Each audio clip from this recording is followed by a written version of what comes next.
오늘은 팔복 가운데 이제 긍휼히 여기는 자는 복이 있나니 하는 말씀을 여러분과 함께 나누고자 합니다.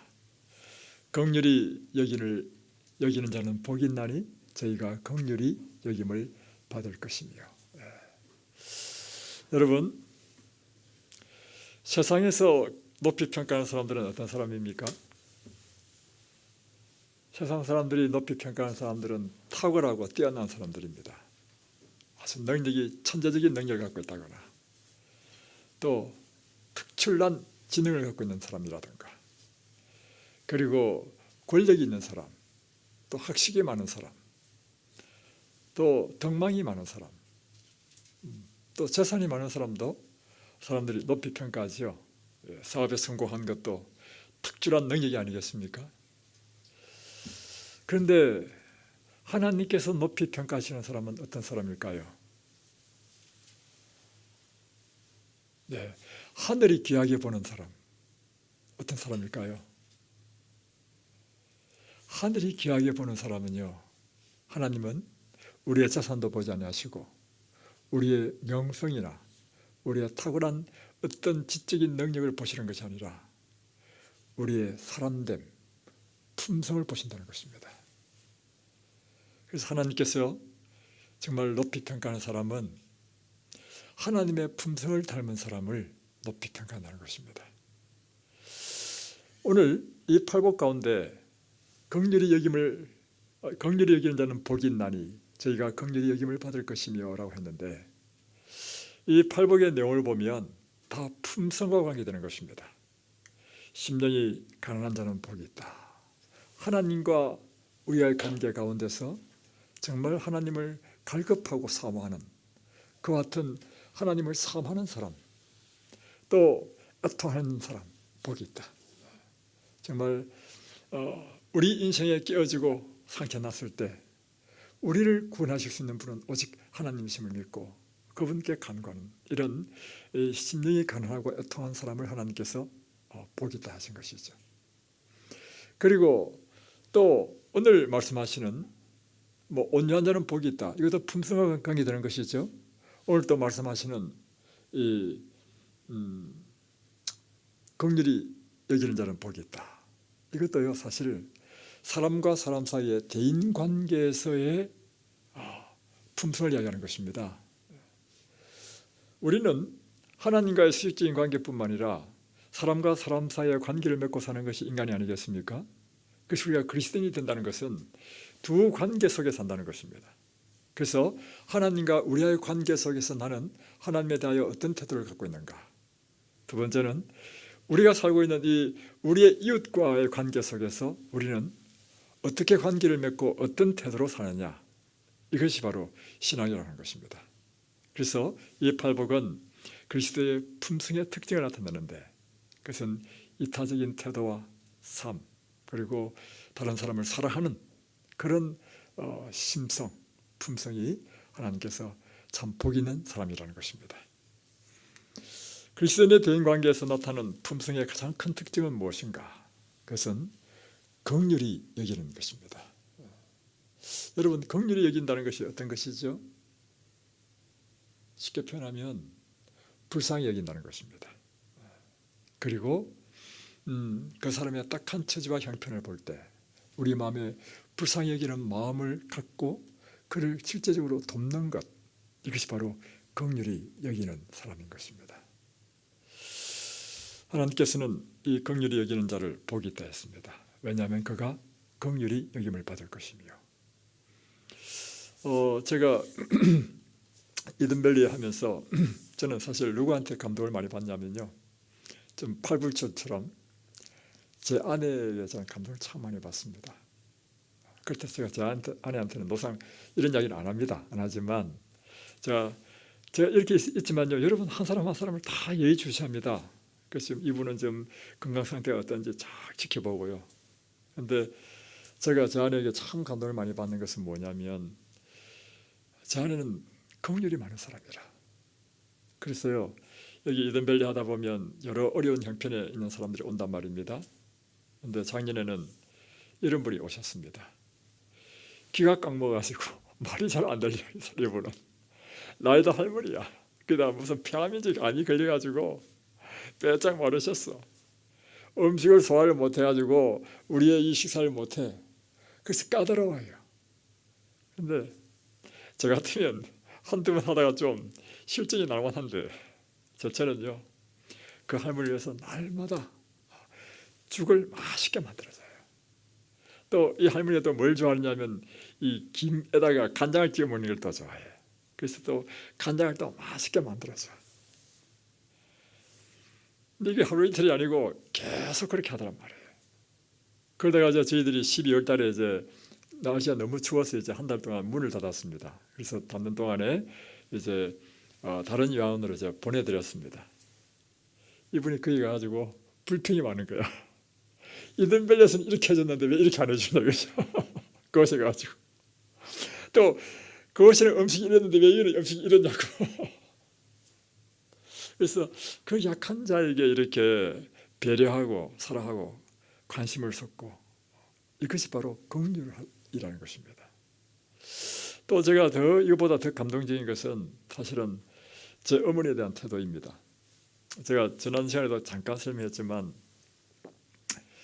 제 부모님은 하나님을 믿지 않는 상태에서 제가 예수를 믿고, 그리고 정말 이 하나님에 대한 뜨거운 사랑으로 나는 꼭 믿는 사람과 결혼해야 되겠다, 그렇게 해서 믿는 사람 중에서도 아주 모태신앙인, 또 부모님은 목사님인 그런 아내를 만나게 돼서 결혼했단 말입니다.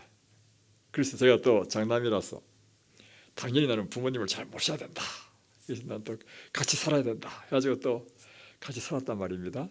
그러면서 사실은 엄청난 정말 핍박을 받고 어려움이 참 컸습니다. 여러분이 상상하지 못할, 말로 할 수 없는 저 같으면 이런 대우를 받았으면 남편과 이혼하고 도망갈 것 같아.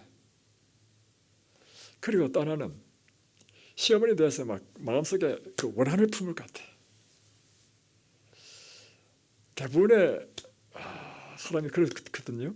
그런데 이제 세월이 오래 지나서 거의 30몇 년이 지나도 우리 어머니 돌아가시기 전까지 절대 예수를 안 믿고 우리를 그때까지 핍박하고 이랬는데 80이 넘으셔서 이 말기암이 걸리셔서 뼈도 골절되고, 그래서 병원에서는 더 이상 이제 해줄 게 없다고 이제 뭐 호스피스 병동을 가든지 이렇게 가시라고 이렇게 하는 것입니다. 근데 그때 저는 그럼 호스피스 병동을 알아봐야 되나 했는데 제 처가 하는 얘기가 우리 집으로 우리 어머니를 모시자는 것입니다. 그리고 하는 얘기가 뭐냐면 마지막 때 우리 어머니에게 우리가 이렇게 그냥 돌아가시면 구원도 없고 얼마나 불쌍하냐고, 우리 어머니에게 마지막으로 예수를 믿을 수 있는 기회를 줘서 예수를 믿고 구원받게 되지 않겠냐고. 그래서 저희 집으로 저는 또 친어머니니까 얼마나 감사해요. 그래서 모시고 왔단 말입니다. 왔는데 걷지도 못하고 이제 앰뷸런스에 이제 실려서 왔어요. 이 골절돼가지고 이 유방암 말기가지고 괴사됐어요. 날마다요. 그 냄새 얼마나 나는지 저는 한 번 딱 보고는 그 다음부터 근처가지도 않았습니다. 날마다 드레싱 소독해주고, 또 날마다 이 욕조에 부러져서 제대로 서지도 못하는 분에게 어떻게 앉혔는지 어떻게 해가지고 날마다 목욕을 다 시켜주고, 또 무엇이 먹고 싶다면 그 음식도 우리가 지금 이덴밸리에서 먹는 것처럼 건강식으로 날마다 해주고, 우리 어머님이 감동을 받아가지고, 그래서 나중에 돌아가시기 전에 내가 제일 사랑하는 사람은 아들도 아니고 며느리라는 것입니다.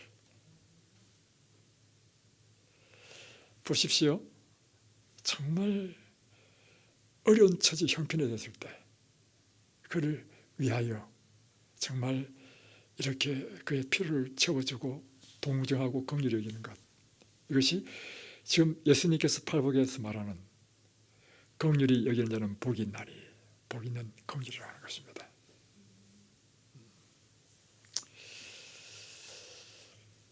그러나 이 긍휼은요, 사실은 하나님의 품성에 가장 들어진 특징이 바로 이 긍휼입니다.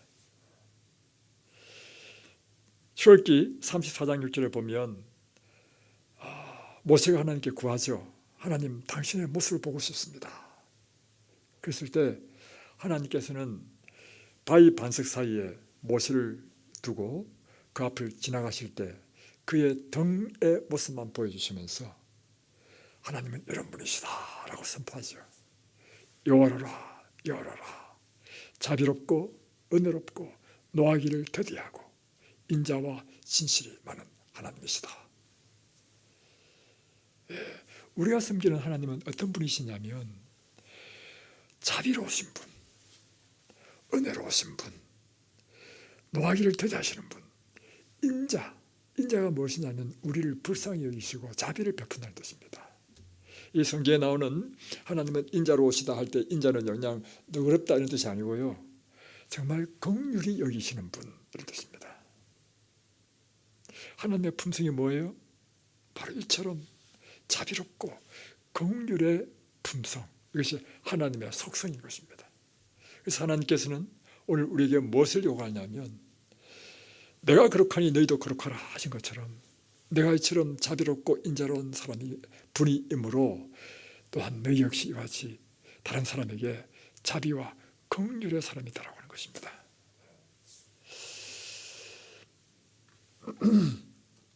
그래서 이 하나님이 인간이 되셔서 오신 분이 예수님이십니다. 그래서 하나님이 인간이 되셔서 이 땅에 오신 예수님께서 실제로 그의 생애를 통하여 보여주신 것이 무엇인가 하면 하나님의 품성을 보여주신 것입니다. 하나님은 이런 분이시다. 마가복음 1장 41절에 보면 문둥병자가 예수님을 찾아오죠. 그리고 예수님에게 구합니다. 주여, 이 문둥병을 어디서 고칠 수 있습니까? 지금도 문둥병을 고치는 약이 없습니다. 그러니까 정말 처참한 인생이죠. 그가 오직 유일한 희망을 들었는데 예수님은 어떤 병이라도 고치신다. 그래서 예수님께 온 거예요. 그래서 주여, 원하시면 저를 깨끗하게 하실 수 있나이다. 그러니까 예수님께서 보세요, 불쌍히 여기사, 그러니까 예수님께서 병자들을 치료하신 그 근본 마음은 어떤 마음에서 고치셨는가? 그것은 불쌍히 여기시는 마음 때문에 사람들의 그 깨지고 상한 것을 고치셨다는 것입니다. 그분의 지효사역은 그분의 품성의 표현인 것입니다. 곧 그분의 인간을 불쌍히 여기시는 긍휼하신 그 품성으로 우리를 대하셨다는 것입니다. 그래서 이 성경 가운데 병자를 고치신 사건들은요, 계속해서 반복되어 나오는데 어떻게 반복되어 나오냐면 이렇습니다. 예수께서 불쌍히 여기사 그들의 눈을 만지시니, 장님의 눈을 뜨게 할 때도 그를 어떻게 여기셨다고요? 불쌍히 여기셨다는 것입니다. 또 나인승의 과부의 아들이 죽었습니다. 죽어가지고 이제는 장지로 가고 있는 중이었습니다. 그럴 때 그 슬피 우는 그 과부의 울음소리를 듣고 예수님께서, 주께서 과부를 보시고 불쌍히 여기사 울지 말라 하시고 그 죽은 아들을 살려주십니다. 그러니까 예수님의 모든 행동의 근본적인 그 마음은 어떤 마음에서 나오냐면 긍휼의 마음에서 우러나온 모든 행동이라고 하는 것입니다. 이것이 오늘 우리에게 강력한 하나님의 품성을 보여준 것이죠. 그래서 우리가 하나님을 믿는다는 의미는 무엇인가 하면 하나님의 품성을 담는 것을 의미하는 것입니다. 그래서 그분이 이처럼 긍휼이 많으신 분이시라고 한다면 그분을 믿는 우리도 어떤 사람이 되어야 된다는 것이죠? 긍휼의 사람이 되어야 된다는 것입니다. 예수님의 긍휼은 그래서 그 당시에 사람들의 필요를 따라 봉사하셨습니다. 긍휼이란 실제로 그 사람의 필요를 따라 돕고 도와주는 것을 의미하는 것입니다. 그래서 예수님께서는 설교하는 것보다 더 많이 하는 것이 있는데 그것은 치료하는 일을 더 많이 하신 것입니다. 하나님은 또한 우리에게도 하나님의 품성인 이 긍휼을 원하십니다. 호세아 6장 6절에 보십시오. 나는 인애를 원하고 자살을 원치 아니하며. 인애라는 게 뭐냐면요, 인자한 사랑, 긍휼함을 의미하는 것입니다. 하나님께서 원하시는 것이 무엇이라고요? 인애를 원하시고 자살을 원치 아니하며. 그러니까 오늘날로 다른 말로 표현한다면 이런 것입니다. 하나님께서는 실제적인 예배는 하나님의 그 품성을 우리의 삶 가운데 실천하는 것이다 하는 것입니다. 또 미가서 6장 8절에 보면 사람아 주께서 선한 것이 무엇임을 내게 보이셨나니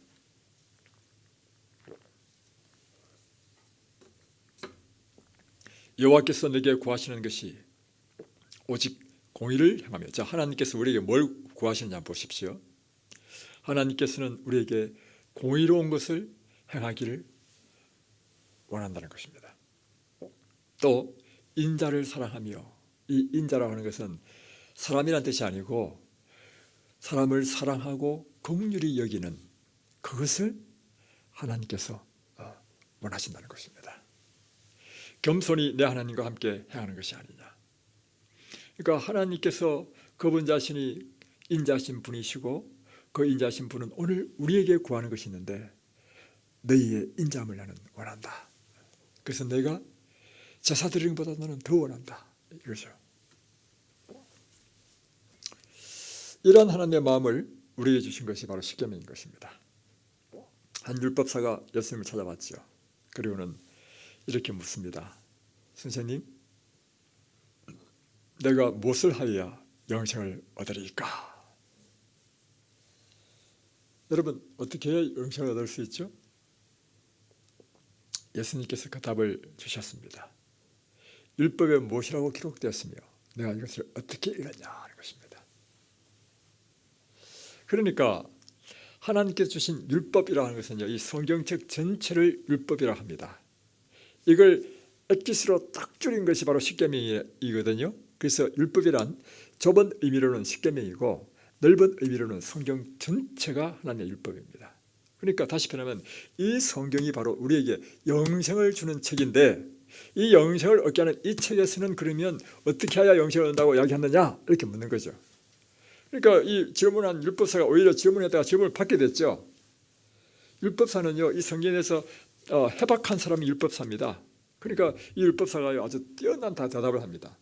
성경 전체를 딱 추격했는데 어떻게 추격했냐면 하나님을 목숨을 다하고 힘을 다하여 정성을 다하여 하나님을 사랑하고, 첫째는 그것이고 둘째는 내 이웃을 내 몸처럼 사랑하는 것입니다. 이것이 율법 전체 가르침입니다.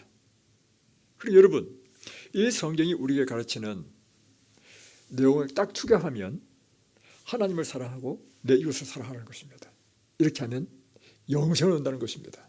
그러니까 예수님께서 딱 듣고는 내 대답이 옳다, 그대로 행하라 했습니다. 그러니까 이 율법사가 다시금 예수님께 묻죠. 그러면 내가 사랑해야 될 내 이웃은 누구십니까? 누구입니까? 이렇게 질문한단 말이에요. 하니까 예수님께서 그 대답으로 한 이야기를 해줍니다. 그 이야기가 뭐냐면 한 유대인이 예루살렘에서 여리고로 내려가다가 강도를 만났다. 강도를 만났는데 이 강도가 돈을 빼앗기 위해서 막 때려가지고 거반 죽게 만들고 옷도 다 빼앗고 다 빼앗어 죽게 됐으니까 이제 밀쳐놨단 말이에요. 그 길가에 딱 쓰러져 있어. 누군가 도와주지 않으면 그냥 죽을 수밖에 없는 상황이 되었습니다. 그럴 때 예루살렘에서 예배를 마치고 내려가는 제사장이 그걸 보게 된 것입니다. 봤는데 그럼 여러분이 제사장이면 제사장은 또 백성, 오늘날 표현하면 목사예요. 아이고 큰일 났네. 바로 나를 이야기하네. 그렇죠? 목사가 지금 늘 설교하는 목사가 지금 그 광경을 딱 봤으면 어떻게 해야 됩니까? 도와줘야 되지 않겠습니까?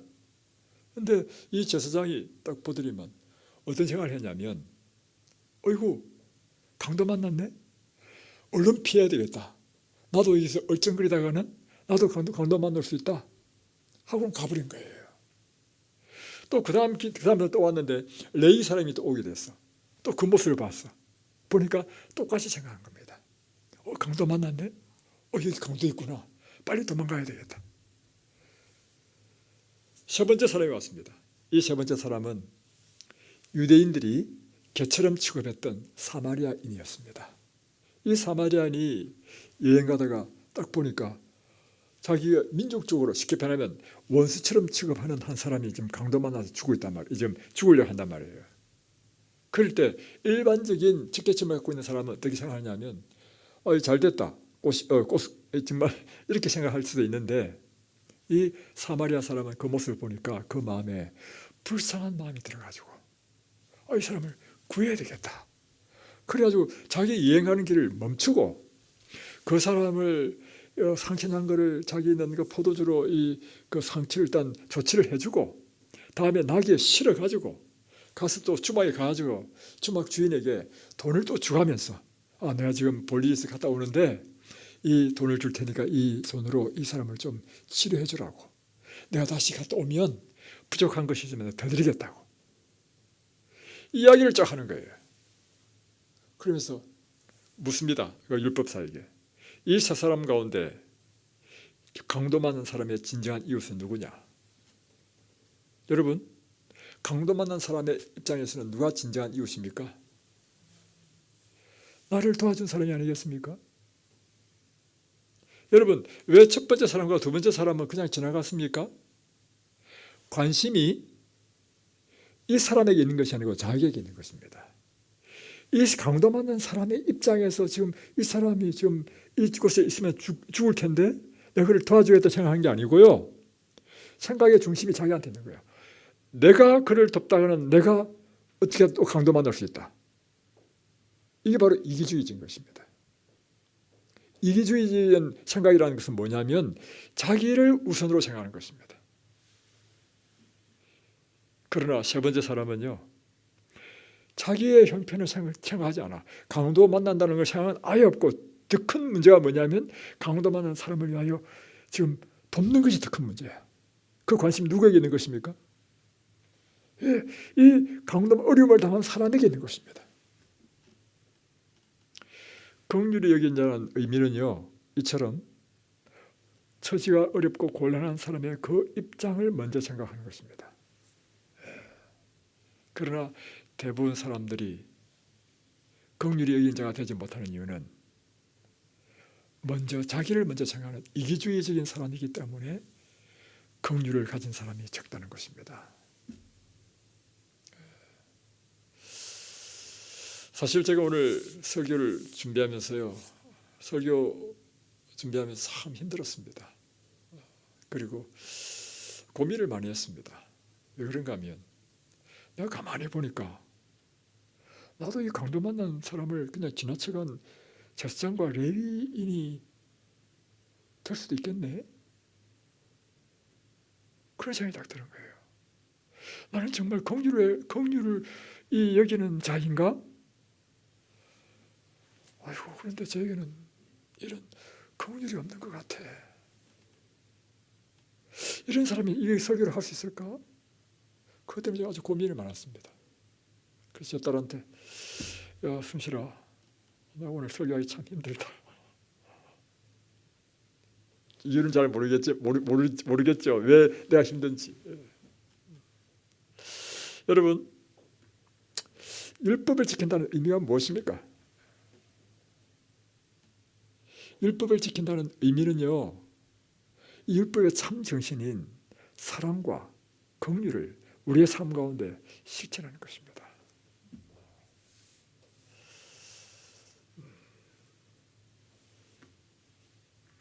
여러분 그래서 성경을 읽는 원칙이 있습니다.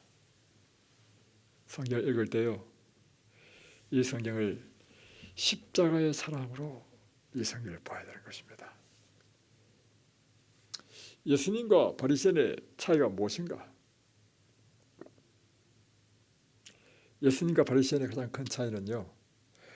그들이 믿고 있는 신앙의 대상인 하나님에 대하여 제대로 알고 사람들에게 전하는 것이 예수님이고, 그가 믿는 하나님을 제대로 알지 못해 하나님이 어떤 분이신지 알지 못한 사람이 바리새인이라는 것입니다. 뭘 알지 못했는가? 하나님의 품성이 어떤 것인지를 알지 못한 사람, 그게 바리새인인 것입니다.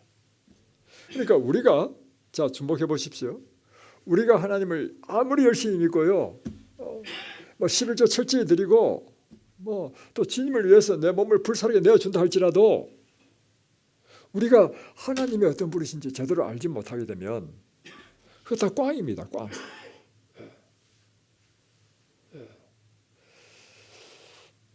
여러분에 의해서 하나님은 어떤 분이십니까? 바리새인은요, 하나님을 오해했습니다. 그래서 바리새인의 이 신앙에는요, 생명이 없었습니다. 자비와 긍휼이 없었습니다. 자기 잣대로 사는 사람을 판단하고 비판하고 정죄하는 것, 이게 바리새인의 신앙이었습니다. 오늘 우리가 신앙함에 있어가지고 자꾸 우리 눈에 다른 사람의 잘못만 보이고 자기 잣대로 막 이렇게 판단하고 하면요, 그 사람은 바리새인입니다. 여러분. 예수님은요, 예수님의 관점에서 백성들을 볼 때 어떻게 보이겠습니까? 얼마나 어리석고 불완전하고 그렇게 보이겠습니까? 그러나 단 한 번도 예수님께서는요, 그들의 어리석고 불완전한 것을 비판하지 않으셨습니다. 오히려 그걸 불쌍히 여기셨어요. 불쌍히 여기셨다. 그래서 우리가 사람들을 바라볼 때 긍휼의 눈으로 바라보이면 우리 안에 예수님의 마음이 있는 것입니다. 그게 참 신앙입니다.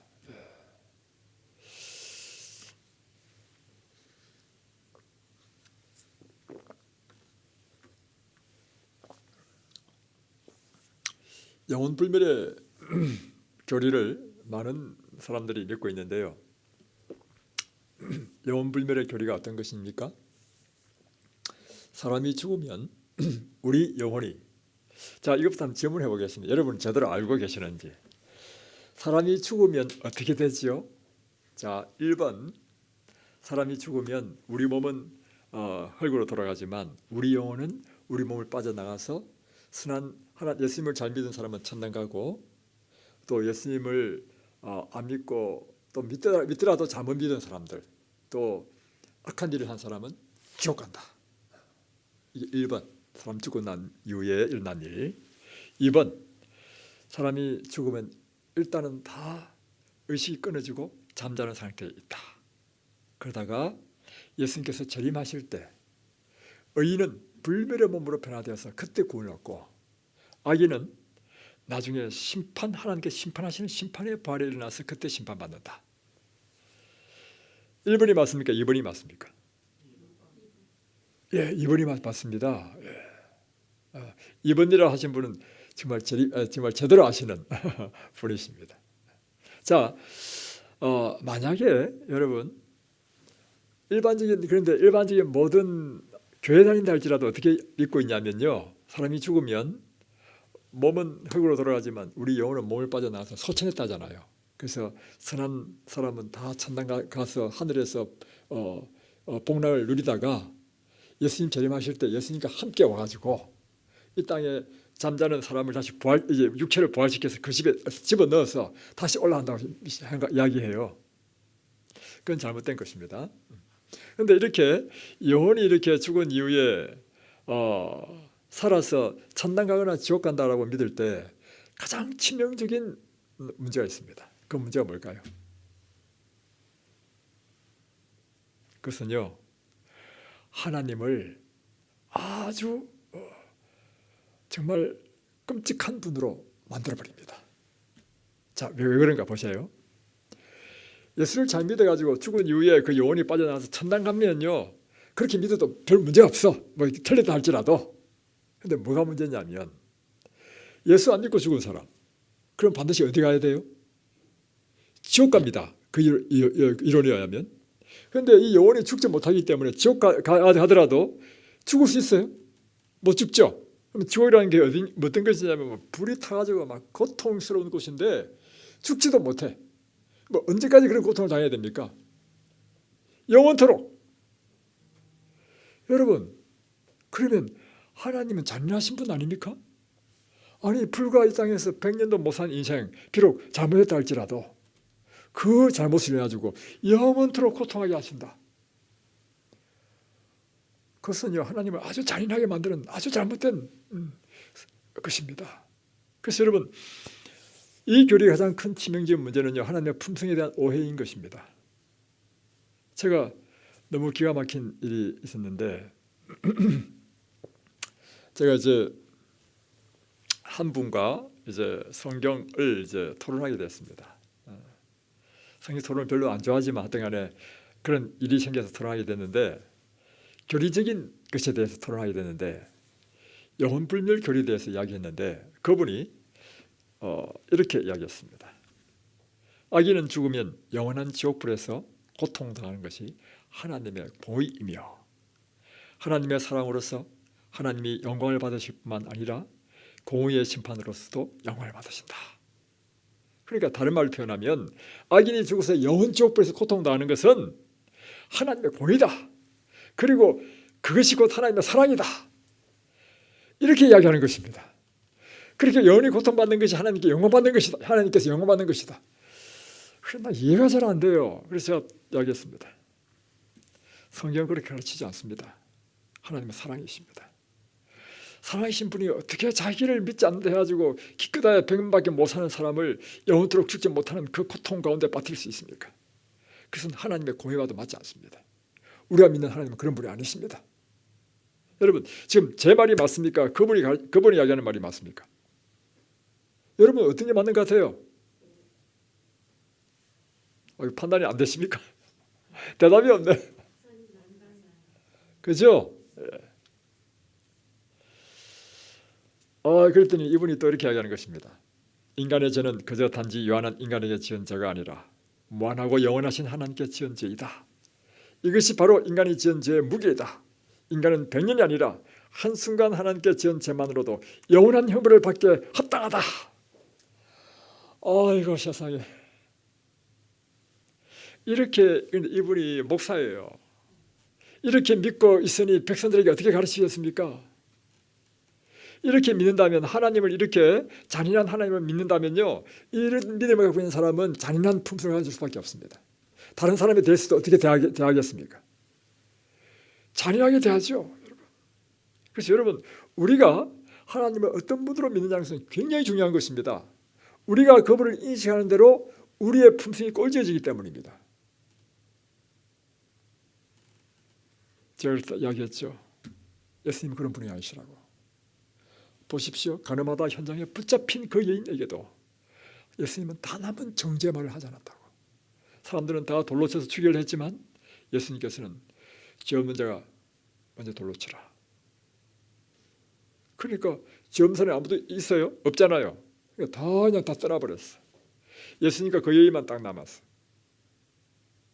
그리고 예수님께서 그 여인에게 하신 말씀이 나도 너를 정죄하지 않는다.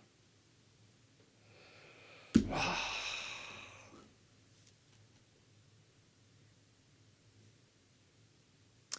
예수님이 이렇게 진짜 가늠한 현장에서 붙잡힌 이 죄인이 이렇게 대했다면 오늘 우리는 마땅히 어떻게 대해야 되겠습니까?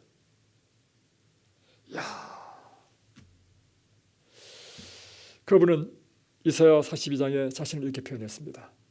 상한 갈대를 꺾지 아니하며 꺼져가는 등불을 끄지 아니하시는 주님.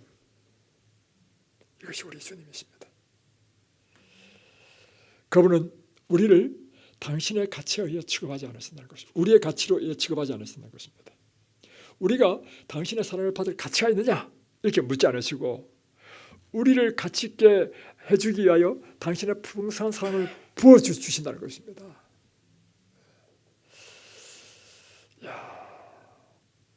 하나님은 가치를 따라 우리를 대우하지 않고 사랑해서 가치 있게 만들어주시는 분. 막달라 마리아 모두가 현재의 그 모습은 행위를 보고 죽어 마땅하다고 단정할 때 예수님은 그를 꼴지은 환경을 이해하셨습니다. 그리고 그를 긍휼히 여기셨습니다. 세상 모든 사람이 그를 인생 쓰레기, 성적 놀이개, 상품, 소유로 취급했지만 예수님만은 꽃으로 인격적으로 숭례로 대해주셨습니다. 그래서 이 현장에 붙잡힌 이 여인에게 여자여 할 때 여자는요, 그 당시 헬라 말로 구나이라고 했습니다. 이 헬라 말에는 여자를 지칭하는 단어가 4개가 있는데요, 그 중에서 황후에게 쓰는 말, 그게 바로 구나이라는 거예요. 여러분, 지금 가늠하다 붙잡힌 이 여인에게 어떻게 대우했다고요? 황녀에게 쓰는 말 구나이. 이 한 말이 이 여자를 감동시킨 것입니다. 그리고 이 여자로 하여금 완전히 다른 사람으로 인생을 역전시키게 만들었습니다. 그러니까 예수님께서는 사람을요, 그의 사랑과 자비로 감동시키셔서 변화시키는 분, 이것이 바로 예수님께서 사람을 대하시는 방법이라는 것입니다. 이 긍휼은 우리 품성개발의 시금석입니다. 실물교훈 384페이지는 그리스도인 품성의 완성은 다른 사람을 도와주고 축복해주고 싶은 충동이 마음속에서부터 끊임없이 솟아나올 때 이루어진다. 여러분 마음속에 제가 질문합니다. 여러분 마음속에 이런 마음이 있습니까? 다른 사람을 도와주고 싶고 축복해 싶은 충동이 내 마음속에서 막 용솟음 칩니까? 아니면 내 중심적입니까? 그저 내 어떤 것이 나에게 더 유리할까? 내 일신의 신상이 더 좋을까? 이게 내 생각이 전부입니까?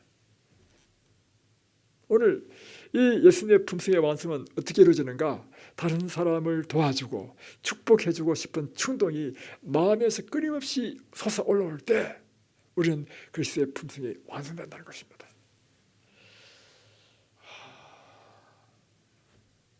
참 놀랍죠?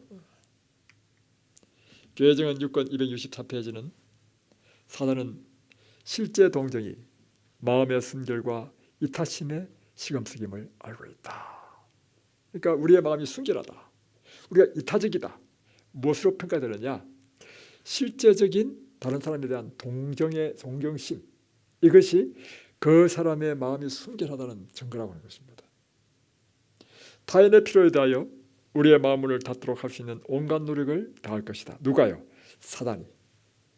그래서 그는 할 수 있는 한 타인의 필요에 대하여 사람의 마음의 문을 닫도록 한 일이 사단이 하는 일이라는 것입니다. 도와주지 않도록. 그래서 이기적으로 만드는 것, 이것이 바로 사단이 하는 일이라는 것입니다. 이런 식으로 그가 타락시킨 사람이 가룟 유다였다는 것입니다. 가룟 유다는 끊임없이 자신의 이익을 추구했습니다. 그리스도께서 위하여 생명을 바치신 사람들을 향한 진정한 동정심이 우리에게 배양되지 않는다면 우리는 유다와 똑같이 될 것입니다. 그리고 치료봉사 163페이지는 이렇게 기록하고 있습니다. 인간에 대한 인간의 몰인정이 우리에게 있는 가장 큰 죄이다. 가장 큰 죄가 뭐라고요?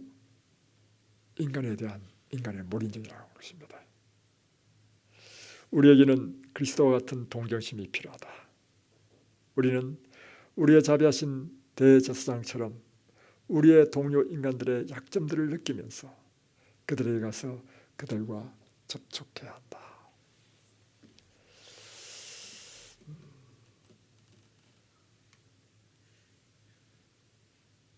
이사야 58장 7절과 8절에는 놀라운 말씀이 있죠. 또 줄인 자에게 내 식물을 나눠주며, 이것이 실제적인 동정입니다. 일하는 비밀을 내 집에 드리며 벗은 자를 보면 입히며 또 내 권력을 피하여 스스로 숨지 아니하는 것이 아니겠느냐. 그러면 내 빛이 아침같이 비칠 것이며 내 치료가 급속할 것이며 내 의가 내 앞에 행하고 여호와의 영광이 내 뒤에 호위할 것이다.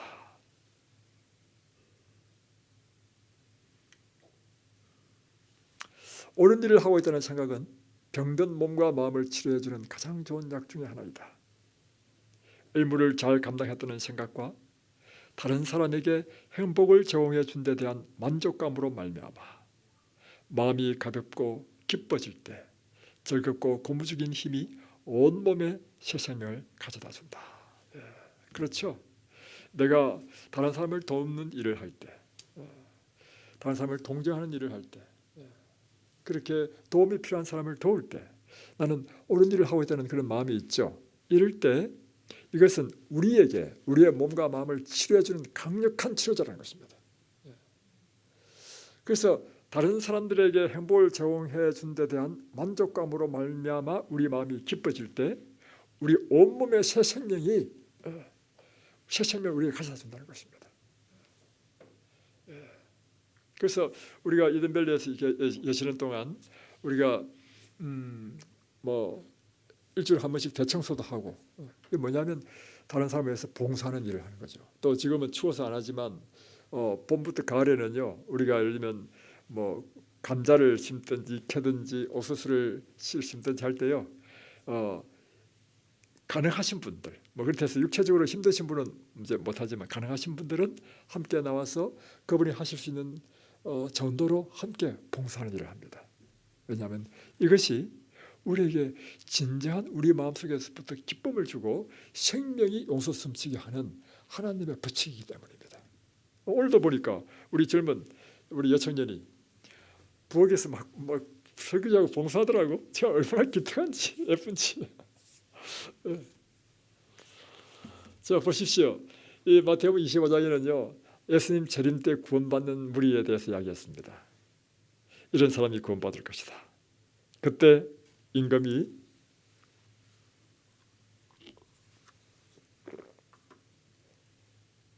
그 오른편에 있는 자에게 이르시되 내 아버지께 복받을 자들이여 나와 창세로부터 너희를 위하여 예비된 나라를 상속하라.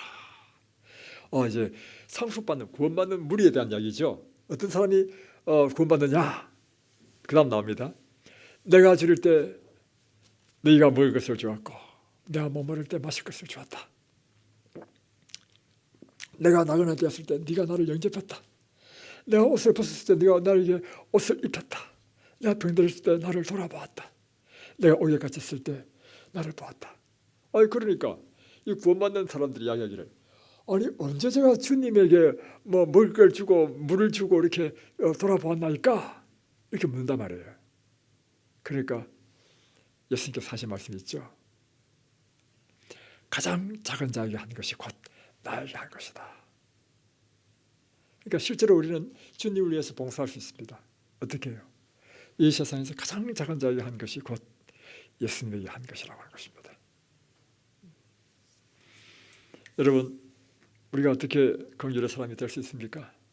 우리 이기적인 사람인데, 자기만 아는 이 아주 못된 사람들인데 우리가 어떻게 이 긍휼의 사람이 될 수 있겠습니까?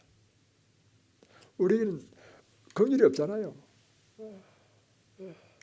사람은 태어날 때부터요 냉랭하고 어둡고 사랑이 없는 존재입니다. 그러므로 이런 태어날 때부터 이기적이고 냉랭하고 사랑이 없는 존재에게 사람이 자비와 용서의 정신을 나타낸다고 한다면 그것은 내 안에 누가 하시는 일입니까? 예수님께서, 성령께서 내 안에서 역사하실 때 이 일이 일어날 것입니다. 다시 한 번 더요. 우리는 그런 게 없어요. 우리는 착함도 없고요. 이런 긍휼의 마음이 없어요. 우리는 이기적인 사람이야. 그런데 내가 다른 사람에 대해서 긍휼의 마음을 품고 돕고 한다면 이것은 내가 하는 것이 아니고 내 안에 성령께서 역사하셔서 나를 그렇게 하게 할 것입니다. 그러니까 우리가 긍휼의 사람이 될 수 있는 이유는요 한 가지입니다. 그리스도를 우리 마음에 모시는 것입니다. 예수님을 우리 마음에 모셔서 예수님께서 내 마음을 변화시키시고 예수님께서 내 마음에 그런 마음을 품게 하시고 예수님께서 나라고 그 일을 하게 하실 때만 우리는 그러한 긍휼의 사람이 될 수 있다는 것입니다. 사람은요 받음으로 존재하는 것입니다. 받아야 줄 수 있는 사람입니다. 그래서 예수께서 다스리시는 마음에서만 이 사랑이 나타난다는 것입니다. 그래서 우리는요 우리가 할 수 있는 것이 아니고 끊임없이 하나님으로부터 이 받고 나눠주는 사람, 받고 나눠주는 사람, 마치 같은 것이죠. 이 KTX가 가는데 KTX가 사실 가만히 보면 전기임을 가죠. 위에 보면 전기선에 딱 연결되어 있습니다. 그러니까 끊임없이 전기선로에서 무엇을 공급받아요? 전기를 공급받는 그 힘으로 가는 것입니다. 그리스도의 삶이란 그처럼 끊임없이 하늘과 연결되어서 예수님께서 주시는 그 마음, 예수님께서 주시는 그 성령의 은혜로 말미암아 우리 마음이 변화되고 그 일을 실천할 수 있는 것, 이것이 유일한 비결인 것입니다. 여러분, 우리는 바로 그 예수님을 날마다 우리 마음에 모셔서 예수님의 그 마음으로 이 땅에서 긍휼의 사람이 되십시다. 그래서 나는 할 수 없지만 예수님께서 나를 통하여 그분의 긍휼과 사랑을 실천함으로 우리의 삶을 통하여 하나님께 영광을 돌리고 인류에게는 축복이 되는 삶을 살게 되시기를 바랍니다. 기도하겠습니다. 하늘에 계신 우리 아버지, 긍휼히 여기는 자는 복이 있나니 저희가 긍휼히 여김을 받을 것이며, 오늘 예수님의 가장 탁월한 품성, 하나님의 가장 탁월한 품성은 바로 자비와 사랑과 긍휼이라는 사실, 그 예수님은 오늘 우리의 마음속에 동일하게 그 자비와 긍휼의 마음을 주셔서 우리로 하여금 이와 같은 예수님의 생애를 살도록 하신다는 사실을 배웠습니다. 주님, 우리의 마음의 문을 열고 주님을 영접하오니 주님께서 우리 안에 들어오셔서 주님의 그 사랑, 그 자비, 긍휼이 우리의 마음이 되고 또한 우리의 삶을 통하여 그 사랑을 실천하는 저희들 되도록 축복해 주옵소서. 예수 그리스도의 이름으로 간절히 기도드리옵나이다. 아멘.